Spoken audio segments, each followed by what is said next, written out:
Hello and welcome to the Time Is Now podcast. My guest today is Victor Abbott. Victor is a spiritualist medium. I met Victor just over 2 years ago, and he's a very exciting man and very knowledgeable. So I'm going to turn it over to Victor, and he'll tell us a bit about himself. Victor. Thank you, Jody, and thank you for the opportunity. Yes, I am a spiritualist medium. Some people don't really know exactly what a spiritualist medium is. It is someone who communicates with the spirit world, and they people come in for an appointment.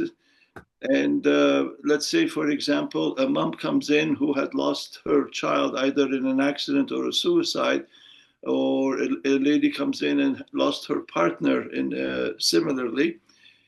What I end up doing is I connect them with their loved ones on the spirit side, and it is a lot of times it is a very emotional encounter in the sense that uh,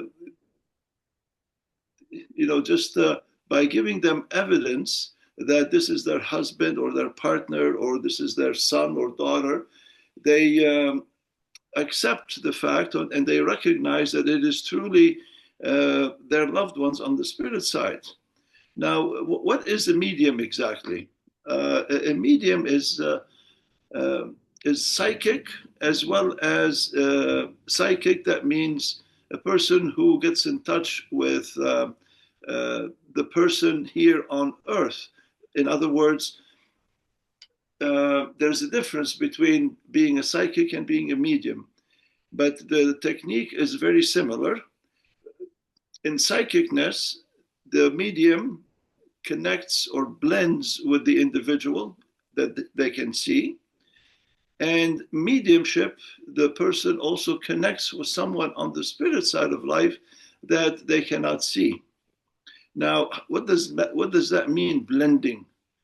Blending means having a connection. The best way I can describe it is, let's say, for example, let's say, our dog. Let's say we have a lab, and we take a look at the lab's face, and we can see that it is full of love for the owner.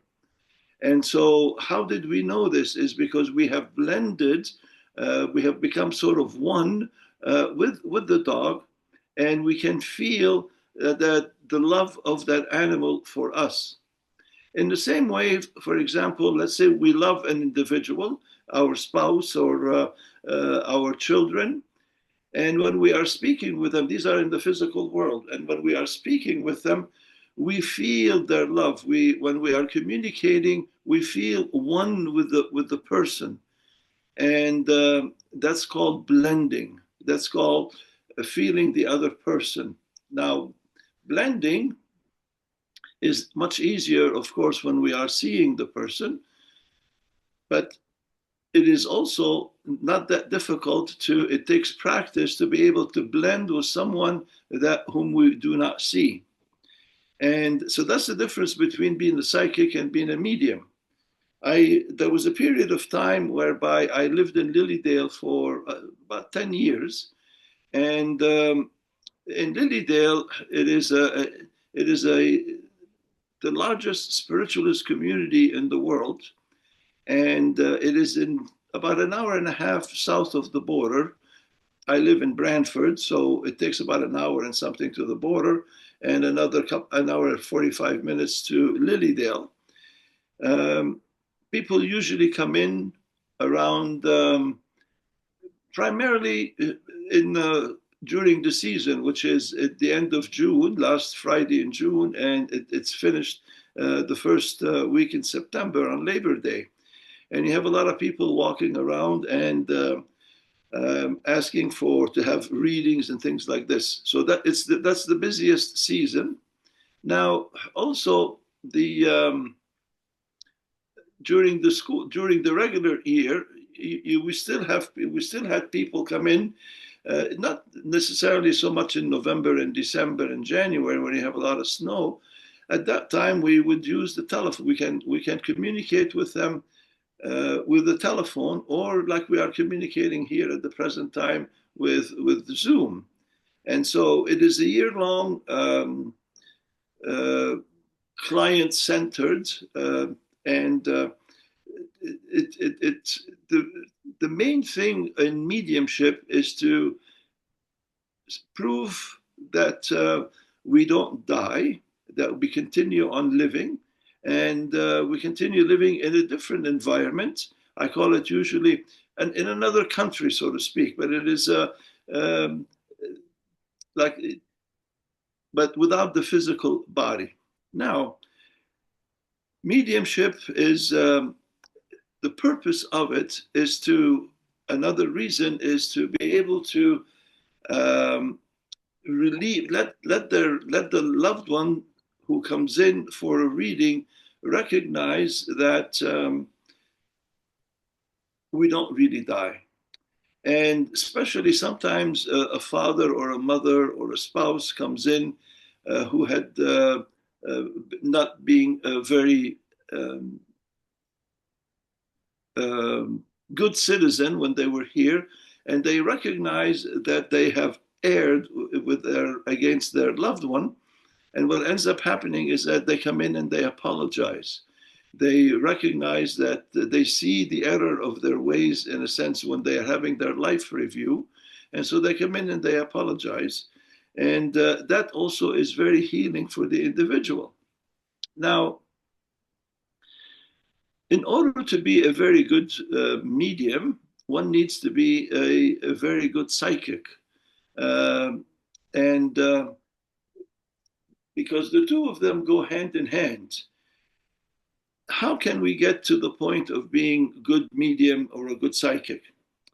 Through meditation. Meditation is very important. Why is it important? Because meditation, and we've heard it being said many times, meditation is the other end of prayer. In prayer, we ask for stuff. In meditation, we listen, we hear what's happening with the person that we are communicating with. Um, Sometimes with our guides, and sometimes without anyone, just sitting in our own power and expanding our power, so that the more meditation we do, the I can't say it becomes easier, but it becomes more. It doesn't have that many bumps in it, and so meditation is really very important. I meditate every day, an hour in the morning, and sometimes I can meditate in the evening, and sometimes if I'm not doing anything during the day, and I am, because I'm retired, I'm 77 years old, I can meditate 2, 3 times a day. And what I find that these things can help. Let's take a look, for example, at um, a Buddhist monk. See how calm they are. That's because they meditate a great deal. There is a center that I go to. It's called Vipassana Center. It's Vipassana. It's pronounced Vipassana or Vipassana. And in Sanskrit, it means mindfulness, being mindful. And that helps a great deal as far as mediumship is concerned. And also, it helps the person in the sense they end up becoming softer and calmer and not excitable, especially, for example, during rush hours. They can't change it, so they sit and they move along on the highway. I remember the days, about 50 years ago, whereby having during the rush hour, so to speak, I felt very impatient, and having had so many meditations and so many times going to the Vipassana Center, it's a silent retreat. There is the one in Massachusetts, and there is one here also in Ontario, in Egbert. The one in Massachusetts is near Shelburne Falls. And sometimes people have a preference between this one and that one. I prefer the one in Massachusetts. So it is a silent retreat. Go in on it. It lasts 11 days, And we meditate. We wake up at they wake us up at 4 o'clock in the morning, and we are in the meditation hall, or they call it the Dhamma hall, uh, as of 4:30, and then up till 6:30. Then we go for breakfast, and the rest of the day, on and off times, we meditate. We meditate usually about 12, 13, 14 hours a day. Having said that, I find those silent retreats, we don't speak to anyone. We don't even maintain eye contact with the individual, because maintaining eye contact is a form of communication. And and at the end, we don't feel the progress that we are going through when we are in the center. But when we go out of the center, we can feel a lot more. There are coffee shops usually outside of the center. The one in Egbert has a Tim Hortons, and the one in Massachusetts has a specialty shop for coffee. And the rapport between myself and the person who is serving me is very different than prior to having gone into the. It's more feeling, and not only that, but the we end up much more congenial, much more centered, much more grounded through those meditations. And I was there once for 6 months, and when I came out, it's much better than any psychiatrist or any psychologist. And they are really very beneficial, and I would recommend them to anyone who would like to learn how to meditate. And can also go on on YouTube, and we type Vipassana Center, and it gives you the locations there all over the world. The one in Massachusetts is the first one outside of India. And there is a gentleman, he's passed into spirit now, by the name of Goenka. He was the one that brought back the Buddhist form of meditation, which is focusing on the breath. Now, having said all this, prior to being prior to doing mediumship and working with clients, I was a high school teacher, and I was a guidance counselor for 30 some years. And that was also a very enjoyable period of time that I went through.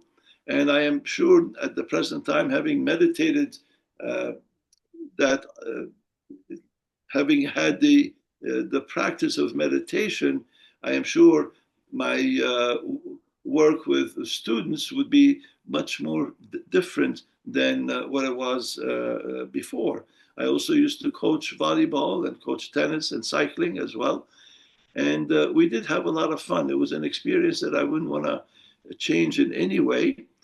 And that's what I feel is regarding meditation and regarding mediumship and things like that, Jody. And also, if we get a chance to go to a sweat lodge, sweat lodges are also really very helpful in the sense that from a physical perspective, not only from a physical perspective, but also from a mental, spiritual, emotional perspective, excuse me, we feel softer as well. We release a lot of the toxins in the body, and that is also very beneficial for the individual. Now, there is no special diet with regards to any of this, but we need to be mindful as to not to put too many fried things in our physical body, not just because we are into mediumship, but for the physical body. And that's what I can say so far, Jody. What do you think of this? Well, sounds very, very good, Victor. You've covered a lot, and you're right too. It's body, mind, and spirit, isn't it? We have to take care of ourselves as a whole. Victor, can anybody be a medium? You offer workshops and classes, don't you? Yes, I have. I have. Um, I teach I teach well, meditation is the center of it, but I also teach mediumship. I have a circle on Monday and another one on Tuesday, and a circle on Wednesday and another circle on Thursday. And so I have a circle every single evening in during the summer, and it's because it's a lot easier for people to come. We don't have that much snow, and people come from a distance. And so, teaching, I find, can anyone become a medium, as you just asked, Jody? In the same way, some people can be a medium. Okay, this is the difference.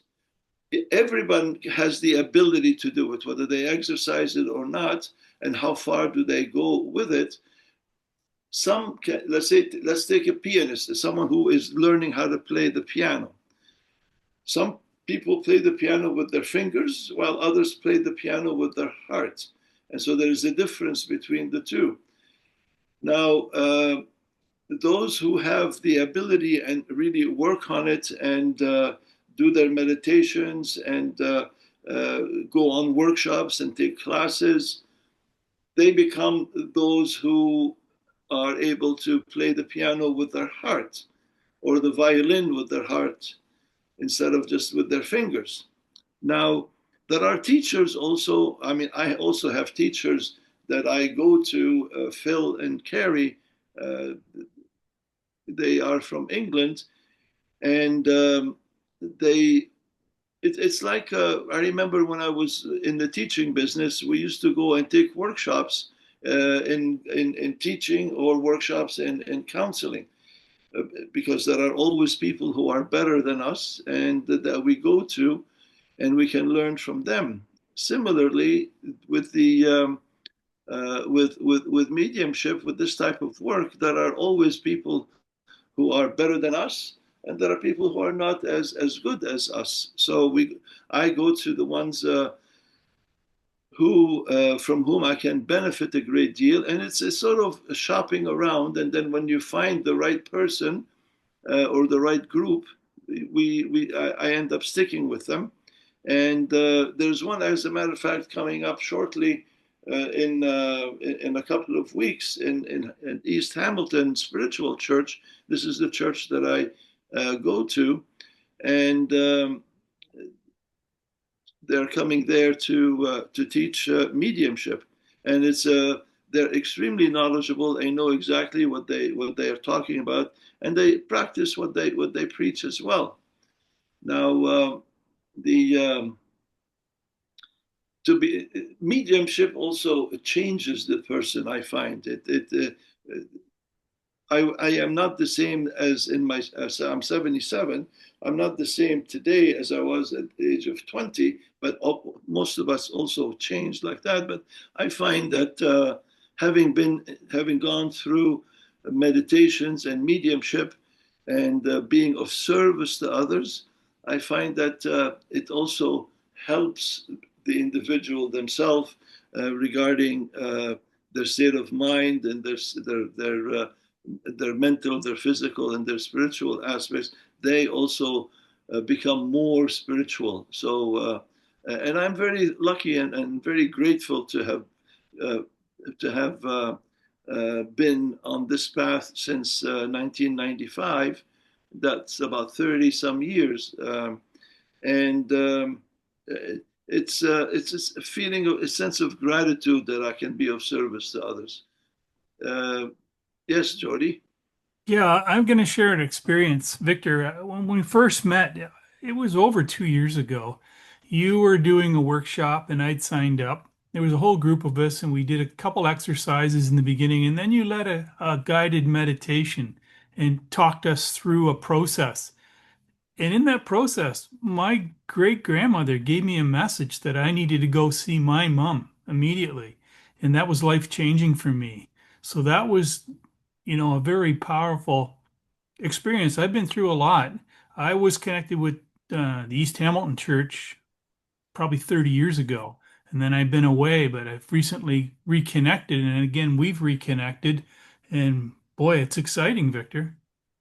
Yes, absolutely. This is um, This is a church whereby it is really very authentic, as I find. I've been to many churches, and I find this one particularly authentic. And not only that, but the minister there, Kathleen, Reverend Kathleen, she is a wonderful medium as well. And there's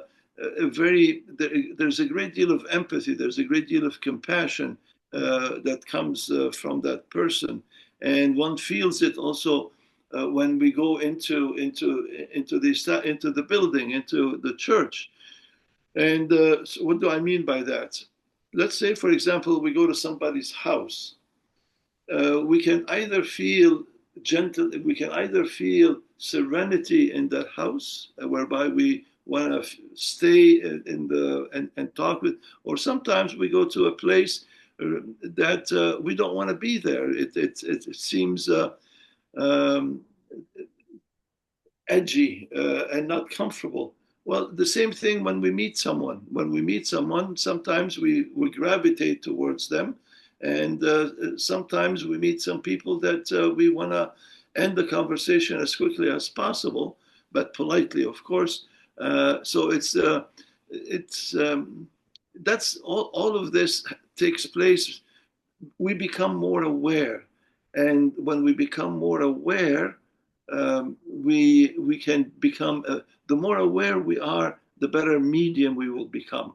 And this is what I feel. And then on Sundays, there are people who come in to the church, who do the talk, who and do the mediumship, and it's really it helps the individual. Those who come in, it helps connecting them to their loved ones on the other side of life. And for the most part, they leave the church, they leave the Sunday service feeling much better than when they first came in. Also, we have the circles that I conduct. People at the end leave and they say, "Oh, I feel much better than when I first came in." Now, it doesn't happen with every single individual. It happens on a variety of different scales with each person. But those circles, they are really very beneficial. And I'm very thankful and grateful to the person who, back in the mid 90s, who suggested that I go and sit in a circle, meditation circle. And I remember going to Galt or Cambridge. That was the first spiritual church of Galt. That was the first time I went to a spiritualist church, and it really felt like home. There's no dogma, there are no creeds or anything of that nature. And as a matter of fact, I was talking about Lilydale at the beginning. Lilydale was once described as, the name of it was called the Free Thinkers Society. And so that's what it was called at one point, and then it changed to Lilydale. And it's I am very thankful and very grateful that I am on this path. And so I would like to say that to Jody. Yes, thank you. Victor, I've heard with the term medium, I've also heard psychometry. Are there other levels or other aspects of it? Now, yeah, there are. Okay, what is psychometry? Psychometry is, for example, I am sitting on this chair and you are sitting on your chair. If we stand up and go away, a person can touch the chair and get and zoom in, not zoom in, and feel the individual who sat there. Psychometrists usually work with the police. They give them an object of the person who is deceased, or if someone was murdered, they give them the dress or the pants, or and then they feel that person, and especially if the perpetrator dropped or dropped something that they own, and the psychometrist will can touch that and helps the police also find. Some of them are good to the point where they can also know where the body is buried and things like that. And so, yeah, psychometry is an aspect of mediumship, and psychicness. The reason because psychicness, because let's say we hold the telephone that the individual had, and we through the telephone, through this object, we get in touch with the person that's psychic, and we get in touch with the person who is not in front of us. That would be called mediumship. Yeah, psychometry has its place as well, very much so, and it brings a lot of relief, especially for those who have lost their loved ones in a not in a good way, and they usually work with the police department. Yes, thanks for that question, Jody. Yeah, Yes. for our listeners that are they're wondering, should they reach out? Should they contact you? What kind of person generally, would seek out a medium to get information? Is it always just to talk to people on the other side of life, or are there who should be seeking you out, I guess? Those who it's a variety of different people that come in and they seek us out. We don't prescribe and we don't give anything as far as uh, medically, because this is not our position. There is an individual by the name of Carolyn Mace who wrote a variety of different books and is a medical intuitive. And so that's another form of mediumship. And but who comes to us? People who have situations that they would like to work with, people who also would like to have some closure on loved ones who have crossed to the other side. And these are some of the people that get in touch with us. And also, sometimes they ask, am I on the right path? Well, we are always on the right path. And and every path has a purpose. And we learn from we are not on the same path from birth to we go on a variety of different paths, and so in order to help them know themselves a little bit more, as what is written on the temple of Adelphi, know thyself. So they have a better understanding of self after they leave. They have a not just a better understanding of themselves, but they are not so judgmental towards themselves. They're not so hard towards themselves, which is really very healing in itself. Yes.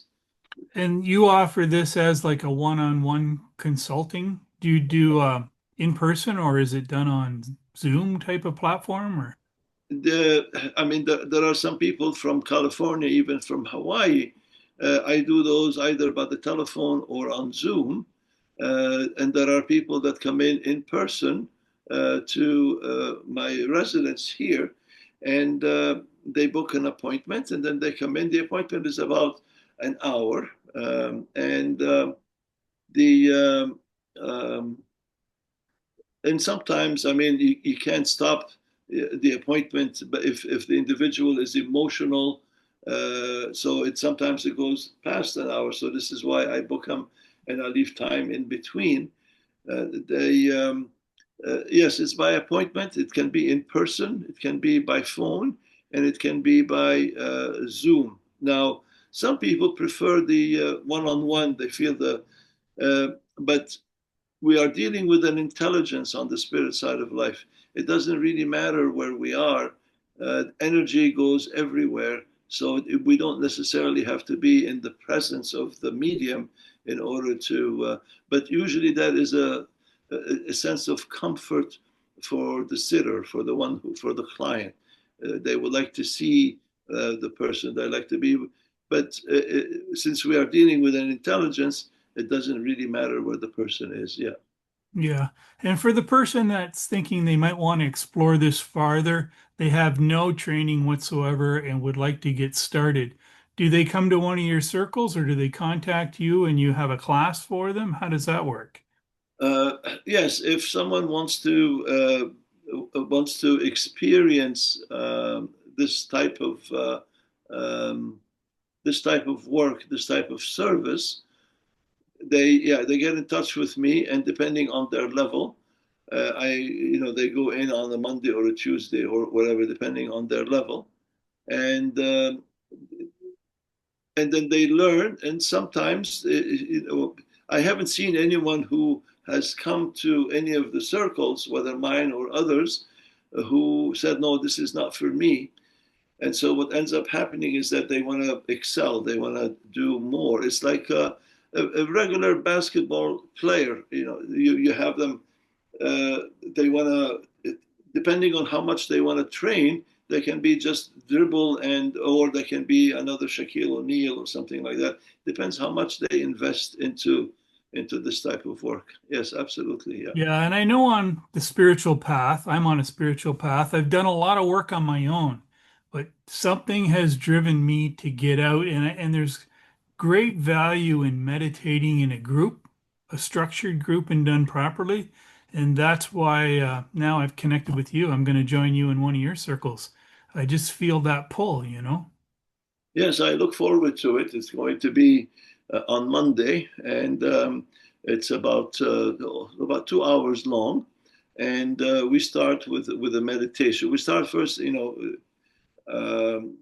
so like a social thing for about 5 minutes or 10 minutes, and then we do a meditation and 20 minutes. And the meditation is really even though we meditate ourselves on a daily basis, but because they have traveled and they have come, like with yourself, you'll be traveling for an hour a little bit to come over to that circle. And so meditation will calm the individuals and will ground them even more. And then after that, there's a variety of different exercises. We can do a public dem where the individual says, I am aware of such and such person on the spirit side, and then see where it lands with the sitters that are in the circle. Or sometimes they go into groups of three, whereby you have a sitter. That means the person is receiving the information. And the other two individuals are the mediums. They get in touch with the same person for the sitter, and then it moves around. After 5 minutes, another individual will become the sitter. That means the receiver of the message from the spirit side of life, and they have to connect with the same person, which takes practice, and it's not as easy as it's being said. And so they connect with that person and they give two pieces of information to validate that this is that individual. And then it goes around. And the reason for this, I mean, it's not so much that we need to have the message or anything. It's learning to be able to give the message and to be able to feel what normally the client will feel when we are doing that as a service to other people. Yes, the circles are a variety of different levels, and even in each circle, there are people of a variety of different abilities as well. And now, some people would say these are gifts. Well, gifts of the Spirit. Well, they are not gifts of the Spirit, are not given, they are earned. And so, because another word for gift would be ability. We all have a variety of different abilities, and it depends on how much we want to invest into becoming better each day and things like this. Think, for example, of an athlete. Think, for example, of a tennis player a club player. Now, that particular tennis player is not going to go on the court and just hit the ball back and forth. That individual, if they want to become better, they need to go into the workout room, do cardio, lift some weights, so that they are not injured when they are playing tennis and they can play a better game. And so you don't become in shape by just playing the game of tennis, even though it does help, but you become a better tennis player by working out in the club, in the workout room, and so that's what the uh, comparing the two more or less. The for the mediumship, the workout room is sitting and meditating. That's what it is. Yes, yeah. For the listeners that are they're a little bit shy and uncertain, and I'm sensing that from a few people. I have experienced Victor's circles and it's very welcoming. It's not threatening at all. All levels are welcome. What he's saying is true. And if it's there and it's pushing you, I would say reach out to Victor. I'll have all his information in the post so you can get a hold of him and make a connection and have all your questions answered. Yes, that would be a pleasure to be of service to those people who come in, and the yeah, the circles are always very welcoming, and always people when they leave they feel much better. And in some of the circles that I conduct, especially the one that I have here in my residence, yeah, people have tea if they want to have a cup of tea, and sometimes I have sweets at the beginning during that social period of time before the circle starts, and that even adds on to the welcoming aspect of it. Yes. Victor, is there anything you want to talk about? Uh, Other than what we said, it's you see, how do we know that we want to do this? We know that if we want to do this, for example, for myself, I can't quit becoming a medium because it is in me. I it's part of Victor, and we recognize that once we invest some time, let's say a couple of months, to feel what it is about, and we become attached to it, and because we want to become much better with that in order to be of better service, in order to be of help. Yes. Um, excuse me. That would be the um, sort of an indication as to whether the individual has that ability or not. Circle will they will be able to define that, and they will know. But it is not easy. And if they are willing to, like in anything else that we are learning, anything that it's new, uh, it takes perseverance. So with we're bound to be successful if we put in the time. We are bound to be successful if we put in the time and the practice. Yes. And that's where coming together in a group helps as well, eh? Correct, because we are with people of like mind, Yeah. and we are talking the same language, and yes, that's very true, Jody. It's Yes, so important now as all the energies are changing, and you and I have talked to get around like-minded people, just for the moral support to be able to share your like Victor, you and I were together yesterday and we talked for almost 2 hours and it was like a whole layer. It's like peeling layers of the onion off, eh?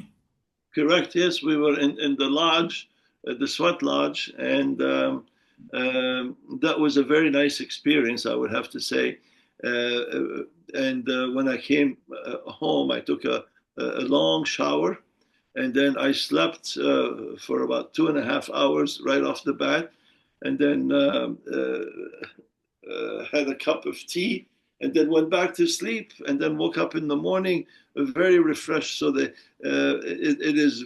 I recommend sweat lodges to every human being who is listening to this podcast because and you have a very nice one, and you are also a very good conductor of the. I mean, you've had a lot of experience, 30 some years of doing this, if not more. And so it was a pleasure being with you at the Sweat Lodge. That was actually the third one in 3 weeks, and so yeah, it was really very nice. And I thank you very much for the opportunity of being in the Sweat Lodge, Jody. You're very welcome. Thank you for coming all the time, Victor. It's great. Um, Yes, you're welcome. what else? Do you do Uh, do you do any do you have any photographs. You know how some people can see photographs and pick up energies or see Oh, spirits in photographs? yeah, that's true, Jody. Some people come in and they bring a photograph of their uncle or of their father or mother or their grandfather um, to to give them some information about that person. But it is not really necessary because all what the client needs to say. Can you get in touch with my dad, for example, if the dad did not show up in the hour session? Can you get in touch with my dad and see what how he is? And yes, so people do bring photographs, but it's not really necessary because the medium has the ability to get in touch with those on the spirit side. Uh, all that they need to do is the permission from the client. Say, can you get in touch with my wife or with my husband and with my son or daughter? And yes, it does. A photograph is not really necessary, but yes, some people bring that. That's correct. If someone starts to develop this skill, does it always have to be like a deceased relative, or could you be driving your car and all of a sudden somebody comes in and wants to speak to you on the spirit side of life? Uh, oh, that's a very good question. I know that there are, for myself, when I am serving, when I am working, that's what I do. Think, for example, of the dentist. Let's say the dentist is on a bus or on a train. They, if they go to someone, let's say you and I are on the bus, and I am a dentist, and you are commuting. It would be very inappropriate for me to come to you and say, let me take a look at your teeth and see how you. So when I am not serving, uh, the door is shut. But yes, there are times, for example, if I'm preoccupied about something and I'm concerned about something, yes, as I am driving, a hit would come in or an idea would come in. And yes, but not to another person. Like if, for example, you are sitting with me in the car and we are driving, it would be inappropriate of me to give you messages. Number one, I need to face the road and drive. It's not its place. Unless you ask, then we will go to an environment that is much more conducive than a car, and then we can do the service there, or we can work on it there. Like for if I want to have, if I want to get rid of some of the toxins in my physical body, I can't just get rid of them just right now. I go to you and to the sweat lodge, and I get so there's a place for it to do that. That's my personal opinion regarding. I call them leaking mediums, and so yeah, Yeah, and yeah. that's very important to have that kind of approach to it because I know a lot of times I've met people that just they don't shut it off. It's like continual, and this it may not all be the same form of mediumship, but I'm like you. There's a time and a place, and if I don't set parameters and conditions, and I just get drained. That's right, because um, if I am constantly using my psychic abilities, it weakens it. It's stressful. If I am working as a dentist 24 hours a day, I would be very stressed. And so, and that's a very good question. I remember that my first year in Lilydale, I didn't know what my psychic ability, how strong it is. And so for the first 13 days, I don't know, I may have told you that story. For the first 13 days, I was um, seeing 7 people a day. And after that 12, 13 days, I just didn't want to see anyone at all. It has affected me in the sense that it has made me miserable, to so to speak. It drains. So I closed the drapes and I just sat in the living room and watched TV and ate and didn't speak to anyone to recoup, and then sat in meditations and meditations and meditations. And yes, if we, so now I know what my psychic ability is, and I would not do anything beyond what I can do. And I would like to have like the first person and the fifth person of the day receive the same, or the fourth person receive the same service. And so after that, I am not that good in the sense, as far as being effective. And that's what, yeah. There's a huge physical aspect too, and we're physical, we get tired, right? That's right. I mean, I know in Florida, for example, I was doing a public dem at Casadega, and they have it there for an hour and a half, the public dem. And so the way they did it is that they had two people, and so we would do 3, 4 messages, and then the other person would do 3, 4 messages, because they are mindful of, like you just said, it can tax the physical body. That's correct. Yeah. And yes, yeah. And then uh,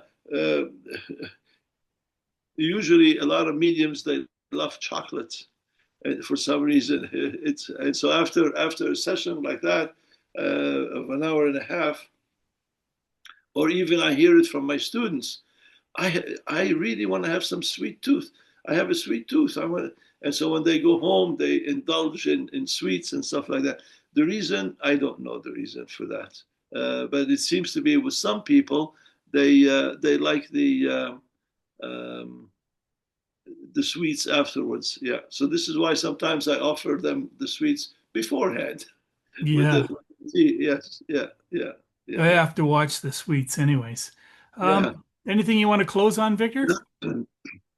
No, I just wish everyone a peace of mind, peace of mind for everyone. And if you need anything like that, to either get in touch with Jody, if one wanted to have a sweat lodge, it's really very effective. Or if one needs to get in touch with their friends or loved ones, they can also get in touch with Jody, who will refer them to me. And I would like to thank you for that opportunity, Jody. And I look forward to the next time you and I have a sweat lodge. I hear it's coming pretty soon, Victor. I, Yes, I want to thank you very much for being on my show. It's been a real privilege to have you here. thank you. Thank you. And don't go away once I stop the recording. Just stay there. I'm Okay, just going to sign off now. all right. Um,